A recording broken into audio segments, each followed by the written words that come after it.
Welcome to the basic set of PEPPAA video tutorials brought to you by the Business Blend Limited.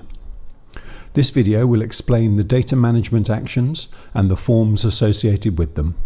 It will demonstrate how quick, simple and easy it is to capture and manage your data with PEPPAA. We can see the 4 data management actions by clicking in the Action Selection column. They are Input Record, Edit Record, Mark as Paid, and Delete Record. The Enter License Key option is only visible in the trial version. Just to reiterate, the only columns that are unprotected are A and U. Trying to enter data into any other cell will display this error message. Select Input Record from the drop-down menu and click it. The data input form will open and you will notice that it's populated with a set of default values, except for client name. Clicking Cancel at this point will terminate the activity and return you to the main datasheet with no changes. There are 18 data fields available. Use only those fields that are relevant to your business, leaving the default values in any fields not required. If you want to use the field, but don't have the data at this time, then leave the default value and add the information later. The first 8 fields focus on information that allows PEPPAA to provide the most powerful, comprehensive analysis functionality possible. The remaining 10 fields provide the information needed for PEPPAA to calculate the system-generated fields, which we will look at in the next tutorial. Later tutorials will walk you through the compelling information created by these fields when we look at the analysis tables in detail. Let's go through the form by entering a complete record. The form opens with the client name field selected, and I will enter the client name, The Massive Book Company. I'm going to press the Tab key on the keyboard to move to the next field. This is useful because the data in that field is selected, ready to be replaced. The Massive Book Company has many departments and we receive work from a number of them, so we will use the Department Group field to identify them separately in the analysis tables. Press the Tab key and enter the publication title, Cyberbits. Press the Tab key. Both the start and completion dates default to that day's date. I'll leave the start date as is and press the Tab key to get to the completion date. If you don't have a fixed end date at this time, then either estimate it or leave it as is. I'll set it for a week away. Press the Tab key and we get to the first of the 3 most powerful pieces of information, Task Type. This is a drop-down field and, like the next 2 fields, is populated from the list on the List Management worksheet. If your required option isn't available, then you'll need to add it to the relevant list, then edit the record later. I'm going to use the Copy Edit Standard option. Press the Tab key and select a publication type. I'll use Commercial Publisher. The publication type should relate to the type of client business.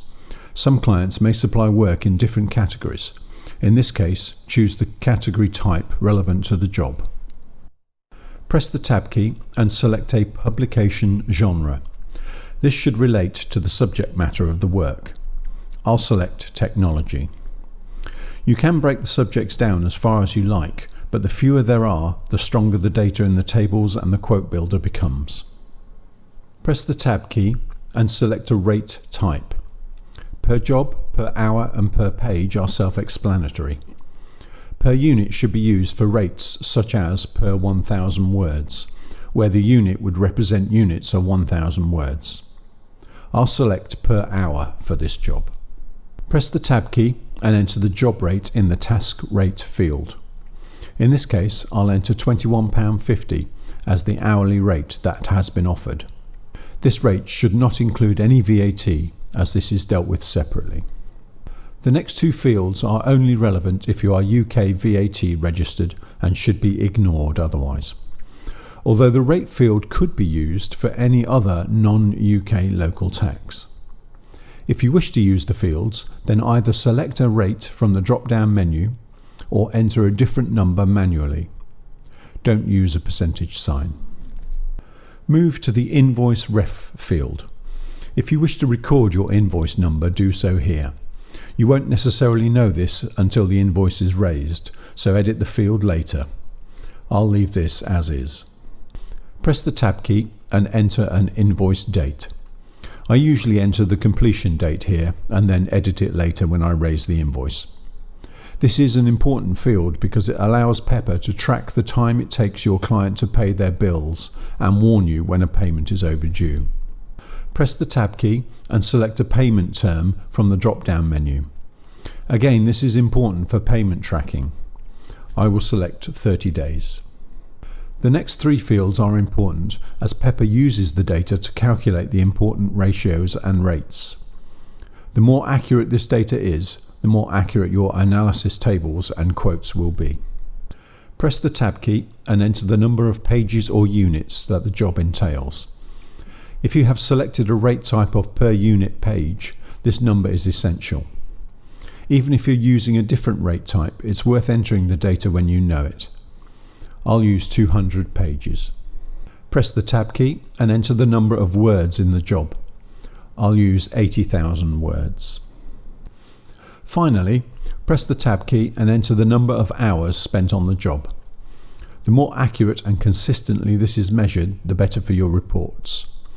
Clearly, this number will only be available when the job is finished, so leave it at 0 and edit it later. Once you're happy with the entries, click Submit and the data will be written to the next available row on the main data sheet. If you click Cancel at this time, all the entered data will be lost. Editing data in any record is easy and can be completed at any time. Let's edit the record that we just created. Click in the Action Selection column at the row you wish to edit, in this case row 59, and select Edit Record. The Edit Record form will open. This form is identical to the data input form, except that it will contain all the data from the existing record ready for you to edit.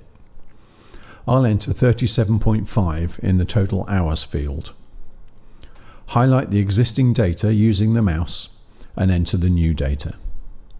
When you've made all the changes you need, click Submit to return to the main data sheet. If you click Cancel, then no changes will be made to the data. The Delete Record action will simply remove the selected record. PEPPAA will provide you with a warning because this action cannot be undone. Make sure that you have the correct record. If you are unsure, then click Cancel on the warning box. Finally, we have the Mark as Paid action.